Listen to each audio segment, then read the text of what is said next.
এটা এমন একটা অদৃশ্যের জগৎ, যেই জগতের খবর একজন ছাড়া কেউ জানেন না, তিনি কি আল্লাহ। এজন্য কবরের জিন্দেগিকে বারজাখের জিন্দেগি বলা হয়। এবার শোনেন, এতক্ষণ প্রাইমারি আলোচনা শুনাইছে, এবার যতগুলো কথা বলবো সব গবেষণালব্ধ কথা বলবো ইনশাআল্লাহ। মনোযোগ আছে তো আপনাদের? এবার চলেন আমরা শুরু করি, গবেষণালব্ধ কিছু কথা শুনেন। প্রশ্ন হলো, নাম্বার হচ্ছে ওয়া আমালুহু, তার আমল।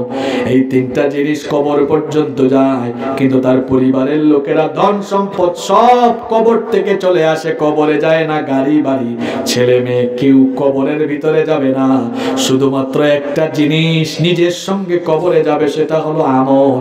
আমল যদি ভালো হয় তো ফয়সালা ভালো হবে, আমল যদি খারাপ হয় তো ফয়সালা অত্যন্ত খারাপ হবে। দুনিয়ার মুখে এত মাতোয়ারা, এত পাগল পারা। আলেকজান্ডারের নাম আপনারা শোনেন নাই? হ্যাঁ, মহাবীর আলেকজান্ডার, তার নাম তো সবাই শুনেছে। এই আলেকজান্ডারের একটা ঘটনা আপনাদেরকে বলছি।